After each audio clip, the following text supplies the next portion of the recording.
Sveiki, šiandien savo virtuvėje turiu svečiuose Kamilę. Kamilė yra The Pose brand kūrėja, dizainerė, kuri gali iš tikrųjų drabužį labai greit sukurti ir per dieną, kas man ir nutiko. Tai ačiū Kamilė, kad atvykai šiandien ir labai smalsu pažiūrėti, ką tu pati gamini ir ką mums šiandien pasiūlysi. Sveika, Aiste, labai ačiū, kad pakvietei ir taip gražiai mane pristatei, o aš pristatysiu šiandien pirmąjį mūsų receptą. Tai aš labai mėgstu turėti šaldytuve paruoštukų, kad tarkim grįžti namo po darbo ir tau nereikėtų dar valandos laukti, kol iškeps daržovės. Iš tikrųjų, daržovę reikia kuo daugiau, mes žinom, suvartoti, ar ne? Taip. Taip. Tai, žodžiu, mano pirmadienio ritualas vakarą dažnai būna taip, kad aš tiesiog išsikėpu pilną skardą daržovių ir turiu jas šaldytuve ir tiesiog kiekvieną dieną ar prie pusryčių grykių, ar prie, tarkim, vištienos pietų, ar dar kažką vis jau turiu iškeptų paruoštų daržovių, kurių nereikia laukti, kurios jau yra iškeptos ir staiga tik pašilti. Puiku. Tai pradėkim ir parodykim.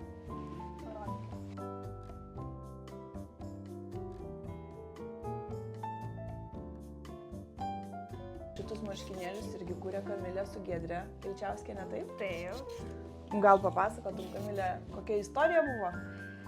Istorija buvo tokia iš tikrųjų, kad mes Giedrei Kilčiauskienei kūrėm sceninius rūbus ir jos mamos apdovanojimų suknelėje mes sugalvojom panaudoti įvairius užrašus iš jos tekstų dainų. Kai kurie jų tiesiogiai iš tekstų, kai kurie tie tekstai tiesiog modifikuoti, kažkaip perkurti ir tuos tekstus mes įvairiais būdais užrašėm, išsiuvinėjom, atspaudėm ir dar kitaip žodžiu prirašėm ant drabužio ir pastebėjom, kad žmonėm labai rezonuoja. Tai jo, iš tikrųjų ir tai jau tapo mūsų tradicija, jos kuriamuose kostiumuose, kuriuos mes jai kuriam, panaudoti kažkokią užkoduoti žinutės iš jos kūrybos pačios, iš dainų tekstų. Kaip fainai.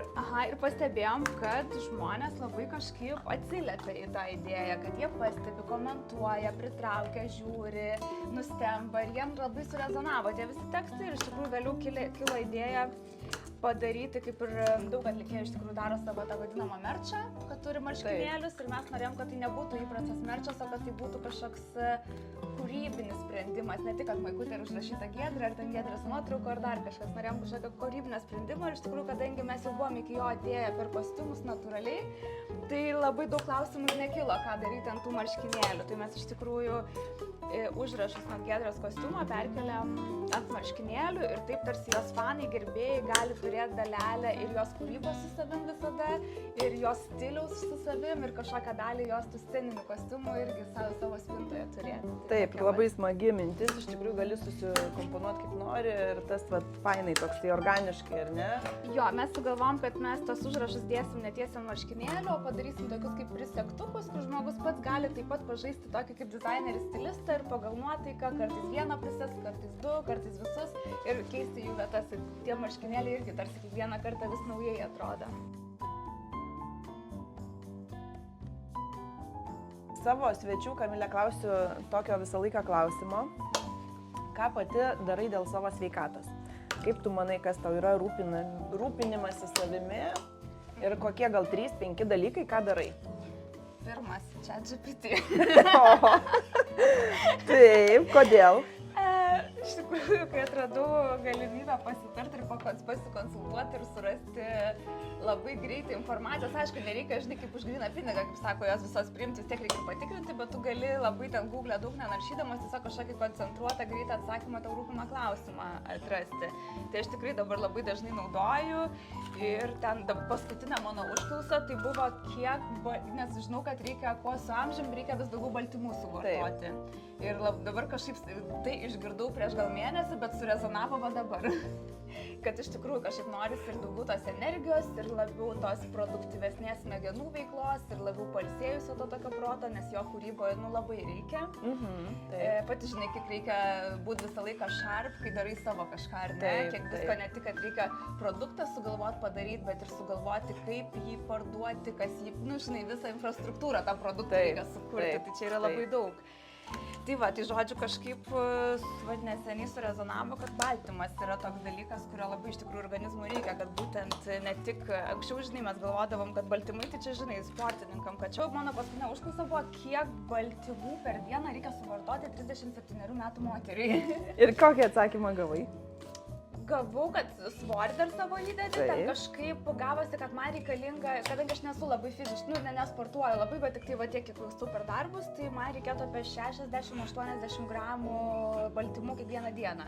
Pasižiūrėjau, kaip, žinai, kaip tą padaryti, žinai, kiek ten kiaušiniai turi, kiek ko, ir supratau, kad, šiaip nelabai gal daug valgau, nes aš labai neturiu kada, žinai, prisigaminti ten to sveiko labai būtent maisto, tai labai aktuali laida. Tai ir dabar susirūpinau, kaip man, dabar mano pagrindinis rūpestis yra, kaip man įsidėti dienos racioną pakankamai baltymų. Taip, ir iš tikrųjų nėra lengva surinkti tą baltymą, kai pradedi sekti. Labai nelengva, iš tikrųjų. Taip, tai aš anksčiau būna kartais, pavyzdžiui, praleidžiu pusryčius, dar kažką, nes čia tipo reikalų reikia padaryti, čia bėga, iš tikrųjų, kai tu pradedi galvoti taip, kad tam, kad tu padarytum tos reikalus kokybiškai, būtent ir reikia stabtelti ir pavalgyti, žinai. Taip, aš irgi pradėjau valgyti kiaušinį, ko tikrai anksčiau nedarydavau, tai tikrai dabar pusryčiai tapo mano rutinos jau dalim. O jeigu matau, kad labai nespėju, tai pasidarau baltyminį kokteilį. Svarbu tik tai dėti daržovių, tai agurkus kažkokius, špinatus, kad nekeltų cukraus lygio kraujyje. Bet irgi pasidarau su proteino milteliais ir taip gaunu to baltymą.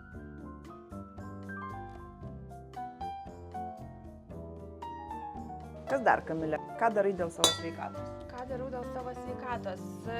Iš tikrųjų, jeigu kalbam, pavyzdžiui, apie judėjimą, tai joga yra mano dalykas. Esu atradus, iš tikrųjų, mano bičiulė tiesiog veda jogą, man labai patinka jos vedimas ir turbūt tai ir laiko mane grįžti, nes aš jaučiuosi ten maloniai.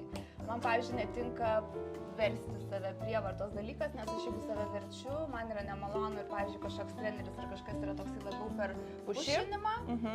Man irgi nepatinka. Mano tema, žinok, aš galiu nueiti, o tada aš pasvaičiu sakysiu, kodėl aš taip kankinuosi, for what reason, tipo, žinai, kam man reikia ir nežinai.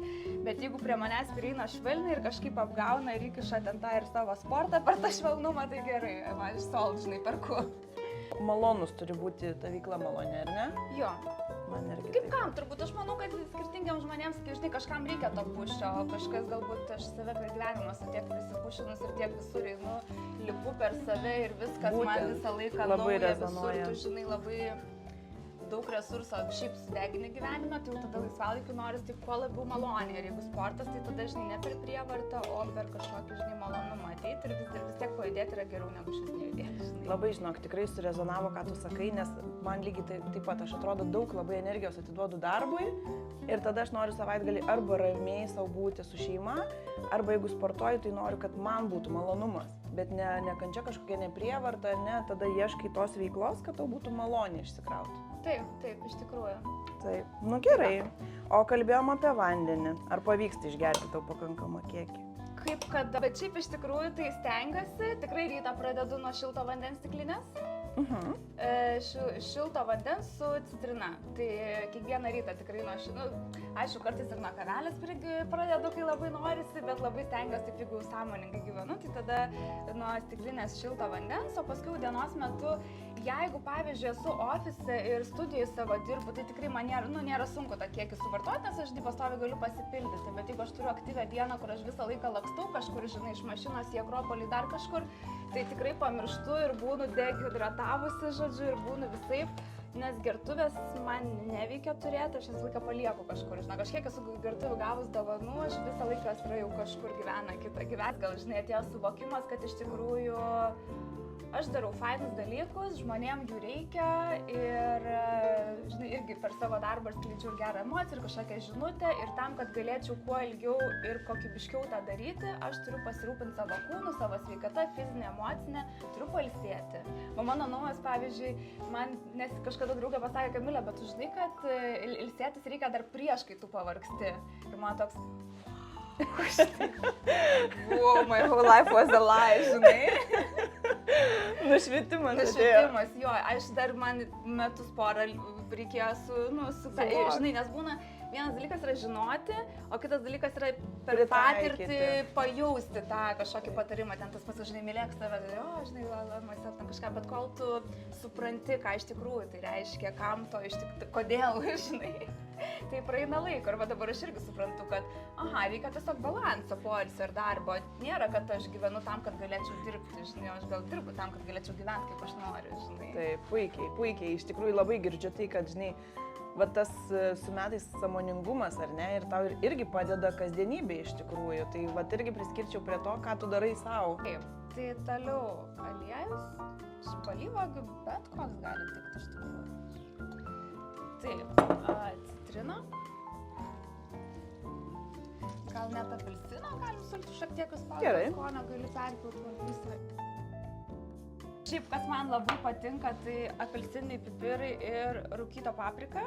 Citriniai pipirai duoda tokio irgi faino skonio ir rūkyta paprika. Jeigu ruošiesi valgyti junk foodą kažkokią, tai geriau prieš tai salotų tiesiog daržovių suvalgyti ir tada atvalgyti. Tai žodžiu, aš tada kažkaip pradėjau prie kiekvieno, man tada pasidarė kaip šventa, kad prie kiekvieno maisto turi būti būtinai salotų. Ir ne visą laiką norisi ten jų labai daug kažkokių rūšių, ten pomidoro, agurkų, dar kažką tiesiog, kad būtų ta daržovė tokia lengva salota. Tai aš tiesiog salotų lapus susipjaustu su aliejum, su druska, pipiru, citrina ir viskas įdėksime. Ir jau jaučiuosi. Galėsim garniriuką padaryti tada prie...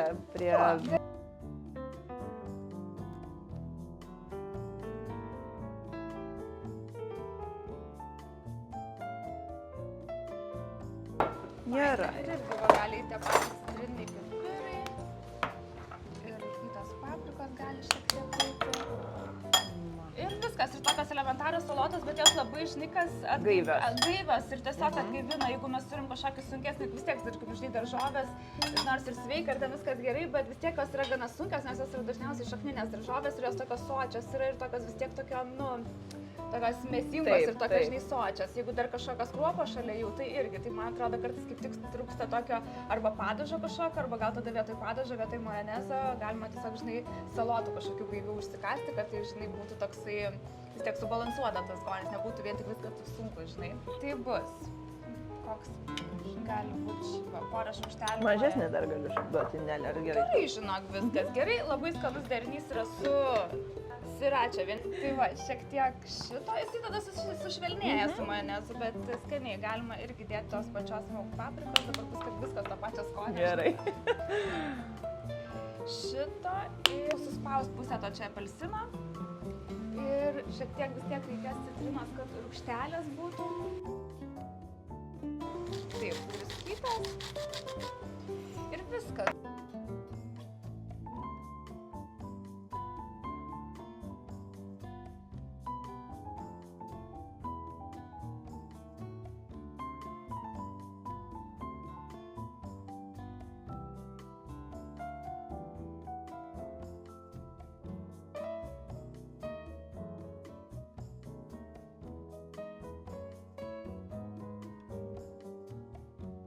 Produktų ir 50 padažų receptas yra labai geras tiesiog turėti irgi kaip paruoštuką savo šaldytuve tam, kad suvartoti daugiau daržovių.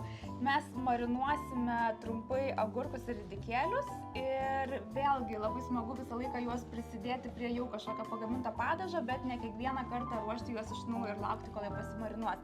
Tai aš taip pat mėgstu kartais tiesiog pasidaryti daugiau ir visą savaitę turėti ir visą aš galiu pasipildyti savo bet kokį patiekalą, daugiau daržovių įpridedama ir kurios turi daugiau kažkokių skonių negu tik natūralios.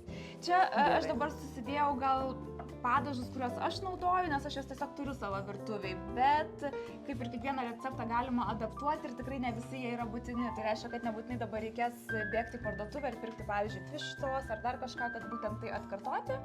Tai pagrindas būtų terijakis ir sezamo aliejus, toks nice to have. O visą kitą mes galim tiesiog iš savo galio į soją, jeigu tarkim turime savo spintelį, savo virtuvį ir panašiai. Aš nupjaunu ir tokiais, o ridikėlių, žinok, irgi tik nupjaunu tos galiukus ir viskas. Nebūtinai tiek daug, bet, žodžiu, sutraiškau tam, kad kuo daugiau pasisavintų to šito viso padažo, ir tada jie trumpiau tiesiog marinuojasi. Tai aš dabar supjaustu, paskui traiškiu. Jo, agurkus aš gana stambiai pjaustau. Tokiais. tokiais jo, didesniais, nes jie tiesiog labiau traškesni. Tiek jo taip suspaudžiu, nes tada jo, tada jis ir vidurį visur labai skaniai ir visai greitai prisigeria. Ar naudoji kažką iš maisto papildų? Naudoju tokiom bangom, žinai, aš būna irgi kaip ir su visko, kaip ir su sportu, tai dar kažkokią bangą pagauni ir ten tada viskas. Aš, kaip sakau, aš turiu tokį davatkos maut, kur, žinai, viskas ir sportas, ir papildai, ir knygos, ir ten viskas, o tada pasileidžiu, žinai, plaukus, jau tada viskas nerūpi, žinai. Tai vat naudoju papildus, kai, tai ką, arba kai jau kažkas blogai, žinai, sustrikuoja energijos kiekis, dar kažkas tada pradedi susirūpinti, žinai, kaip savo padėti. Arba kažkas rekomenduoja kažką labai, arba, tarkim, pasidarai tyrimus, kažko trūksta tokiais. Tai nėra, kad visada, bet tokiom bangom tai tikrai naudoju. Ar turi kažkokius papildus, kuriuos dažniausiai gal naudoji? Ar tai tiesiog būna priklauso nuo situacijos tau? Nuo situacijos, bet turbūt vis laiką nuo kažkokios bazės pradedu tų tokių, žinai, elementarių, kad ten vitaminas D, magnis, geležis. Ir neseniai pradėjau gerti magnį, būtent iš tavo atstovaujamo prekės ženklą. Smagu. Nes pajaučiau, kad besikeičiant sezonui labai pradėjo traukti, tiesiog atsibundu ryte nuo to, kad traukia labai čiurnas ir kelius. Ir anksčiau tai būdavo, kad mano šitas jautresnės vietos ir oram keičiatis, aš jaučiu per jas, bet dabar kažkaip šiais metais labai įsijautrėjo. Galvoju, dabar čia tilps ar ne? Gal čia per 2 laikėlius reikia daryti, ne? Tai va, tai žodžiu, tai prisiminiau tavo rekomendaciją dėl magnio, nusipirkau ir žinok, tikrai labai pajaučiau skirtumą, kad žinai, tikrai kureliai po poros dienų aš jau jaučiu, kad man jau ryte nebeskauda, nebetraukia sąnarių. Tai va, labai smagu girdėti. Tai jau. Labai smagu. Ar yra vieta, tarkim, kur dedi papildus namuose, kad matytum juos, kad išgertum? Ne, turim tokį stalčiuką virtuviai, kuris yra toks, toks kaip pintinė, tai ten matos tie papildai, bet buteliukai ten tiesiog papildų yra sukrauti. Ir tiesiog stengiuosi gal, dabar, kadangi vėl geriu kažkiek tų papildų, tai stengiuosi ryte juos išgerti. Ir jo, bet jeigu, pavyzdžiui, ryte praskipinu ir prieš miegą, tokie 2 žinai laikai, kada tu prisimeni, nes dienos eigoje labai sudėtinga, arba kažkaip net, bet tuo metu, kai buvau labai užsihypinus ant to papildų vartojimo, tai man atrodo, gal su to pačiu, kad ChatGPT net pasitariau ar kažką, dabar jau neprisimenu, kaip ten buvo. Ir dar tada pradėjau, kažkur esu išgirdus informaciją, kad ne visus papildus vienu metu gerai gerti, nes tarsi vieni gali neutralizuoti kitų poveikį, kad ne su visų maistu visi papildai eina, kad ten pienas kažką neutralizuoja, kava kažką neutralizuoja. Ir žinok, aš atsidūriau kažkokioj matricoj, kur galvoju, kaip čia dabar tos papildus į tą savo rutiną. Ir taip tu, žinai, toks išsidarkęs, nes tai, žinai, chaotiškas gana mano gyvenimo būdas yra ir chaotiška rutina. Kaip tos papildus, žinai, nes šiaip gerčiau tiesiog vasauja, taip ryte, kada dar prisimenu kažką, žinai, ir išeinu iš namų ir viskas. Betgi negalima, ten to su tuo negalima, tada kažką po pietų, tada tu tos butelius kažkaip nešiojas, arba ieškai kažkokios patogios dėžutės, žinai, kad galėtum nešiotis. Tai man labai sudėtinga pasidarė šitas procesas. Turiu tokį heką, kaip aš darau, kad nepamirščiau išgerti papildų. Tai iš tikro geriu, tarkim, seleną darbe, nes jisai yra pas mane ant darbo stalo padėtas ir aš žinau, kad jį gersiu po pietų, tai ir jisai tenai yra. Magnis pas mus padėtas vonioje, nes einant prieš miegą praustis, tada mes jį išgeriam. Tai tiesiog tada, kur tu esi tuo momentu, tu pasidėk tą maisto papildą ir tu jį tiesiog nepamirši išgerti, žinai, nes tada tu jį būsi toj vietoj. Aha. Šiaip labai geras, ypač tie, bet aš turiu tik tai ne visada mano tie taškai, kad aš, žinai, yra ten pat, nes aš gana judru, žinai, aš kartais būnu, pavyzdžiui, studijai dirbu, kartais Akropolį visą dieną vaikštau, kartais važiuoju į Kauną pas tave, žinai, o kartais namuose dirbu, labai įvairiai. Tai man lengviausia būtų ryte, nes aš ryte visą dažniausiai namie būnu, žinai, ir vakare irgi. Va šitie 2 laikai yra, kur man lengva susireguliuoti, jeigu kažkas tuo metu vartojama yra, jau dienos eigoje kaip kada. Tai nežinau, gal būtų sprendimas, žinai, vieną ten seleną turėti darbe, kitą turėti mašinoje, trečią turėti kažkur, žinai. Mašinoje irgi. Mašinoje, va irgi galbūt visai geras būtų. Sezamo aliejus?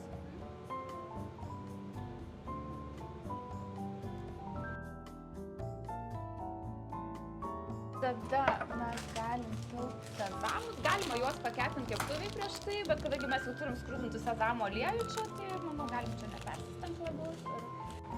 Ir česnako drožlių. Siro.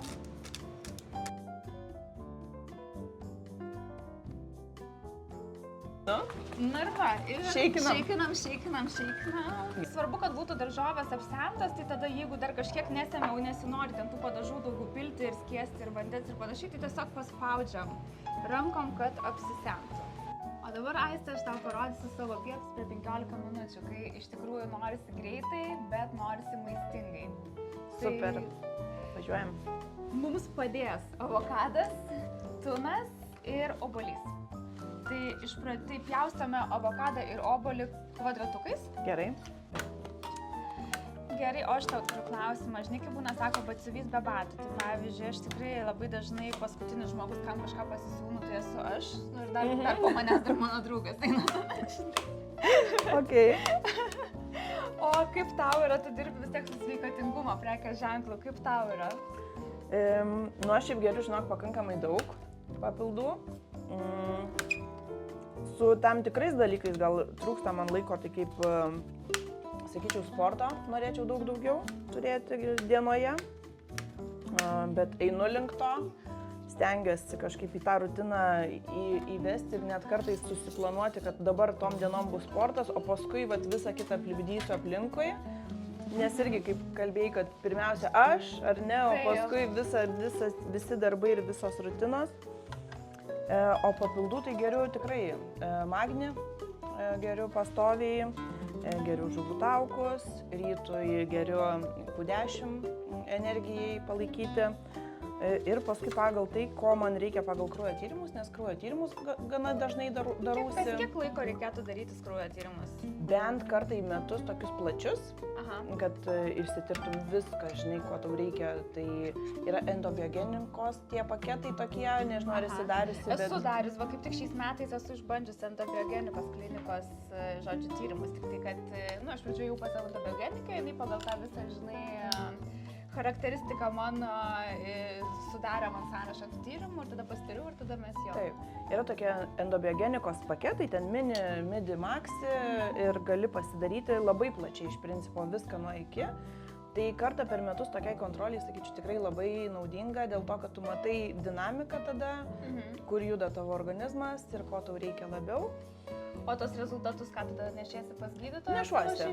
Taip, darausi tarpinius, jeigu rezultatus, tai endobiogenikos. Taip, lankausi pas endobiogenikę ir tada pasiderinu, ko man mažiau reikia, ko daugiau.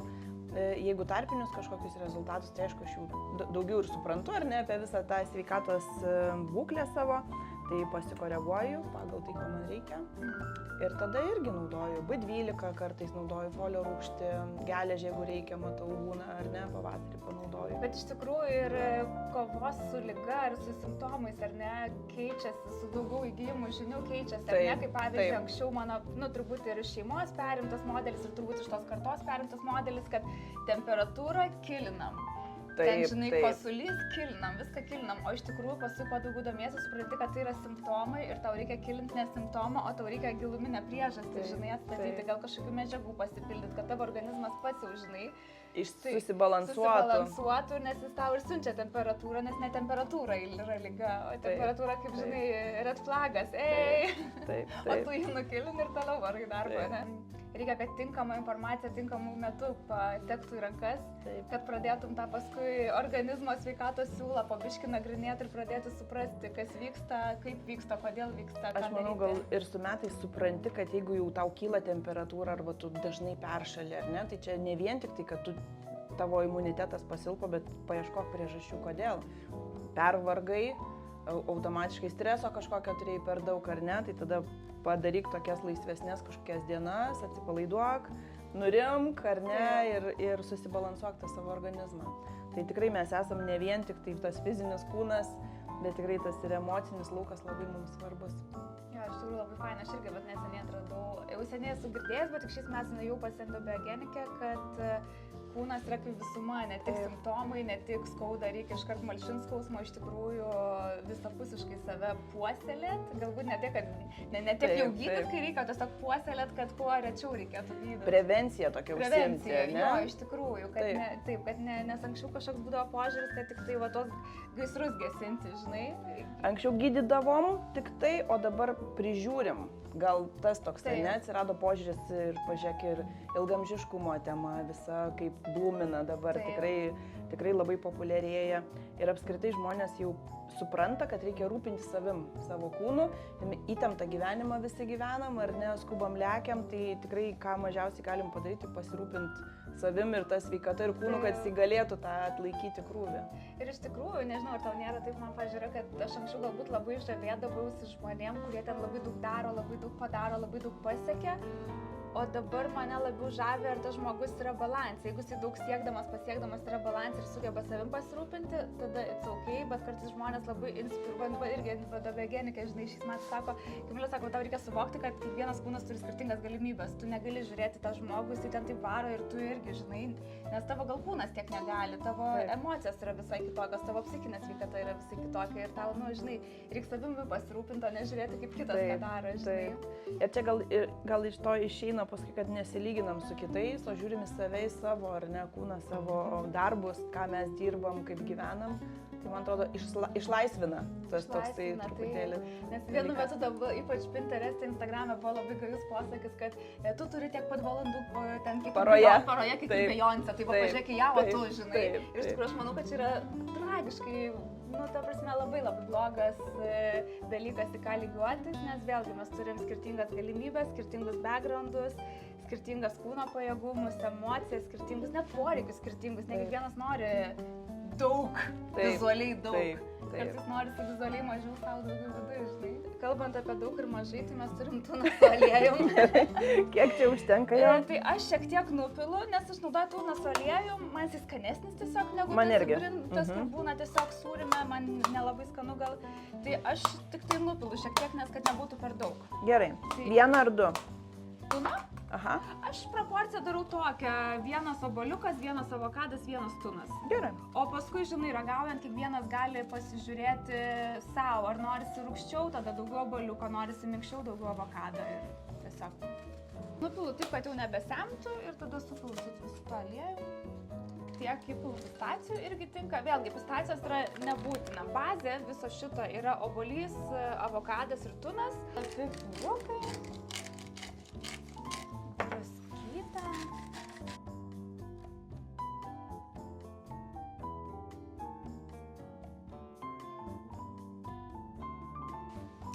Kamilė, ką gaminsim šį kartą? O šį kartą mes gaminsime keistuosius Kamilės sumuštinius. Skamba įdomiai. Mums reikės duonos, reikės persimonų, bet tinka ir persikai. Jeigu nėra skanių prinokusių persimonų arba jų yra nesezonas, tai tikrai galite pakeisti į persikus arba nektarinus. Stracciatella, taip pat puikiai tiks ir buffalo mozzarella arba mozzarella. Gali būti pistacijos ir virtas kumpis. Tai gali būti mortadela, gali būti tiesiog kiaulienos virtas kumpis. Ir tada mums reikės pesto, o keistumo momento mums uždės klevų sirupas.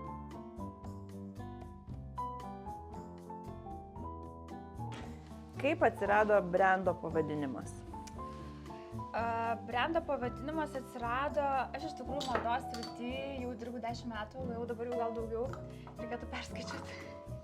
Ir visokių tų darbų būna. Ir, mados pasaulyje, aišku, labai visą laiką yra svarbus vizualas, vaizdas, o aš esu žmogus visą laiką ieškantis prasmės. Mes jau pradėjom nuo to, kad kodėl, žinai, man rūpi, kodėl. Man rūpi ir man visada mada buvo įdomiau ne kaip objektas, pats daiktas, gražu, negražu, nes čia labai subjektyvu yra, o labiau kaip platforma, nuo kurios tu gali skleisti kažkokią žinią, kažkokią poziciją, nuo kurios tu gali apie kažką kalbėti. Ir tai, kadangi tai yra daug kam gražu ir faina ir atraktyvu, tai labai lengva žmogų patraukti per įdomų vizualą, žinai, va, ružavas rankovės, kažkas tokio, žinai, tu jį patrauki per gražų skanų vaizdą, bet jam netikėtai kažką jam įsūdai tokią biškį, žinai. Ir man visą laiką mada buvo apie tai, man labiausiai domino šitas dalykas, ką su mada galima nuveikti, ką daugiau galima nuveikti, kaip galima kažkokių didesnių tikslų pasiekti, ne tik, kad parodytų, nu va, gražu, žinai, faina, super, kitas.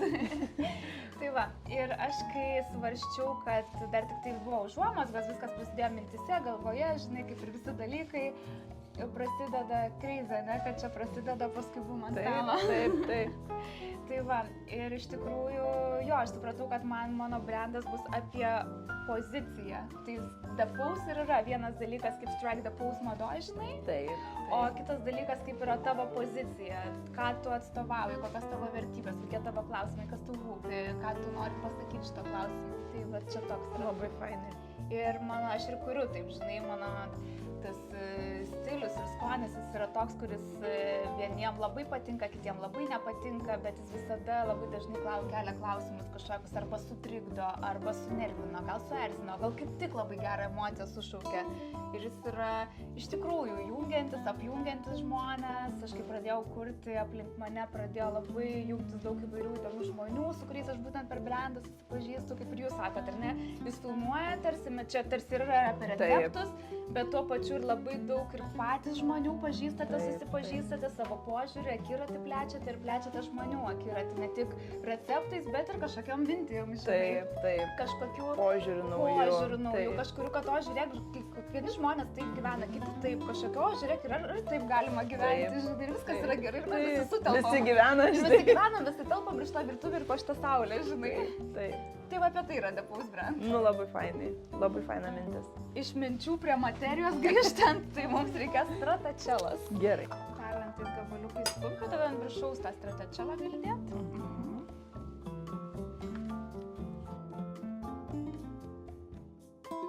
Sirupą pagal skonį, kas nori tik paragauti, ten galite lašiuką užsiberti ir aišku, nieks netrukdo ir sumirkyti čia tas visą batoną į tą maliavų sirupą, kas mėgsta.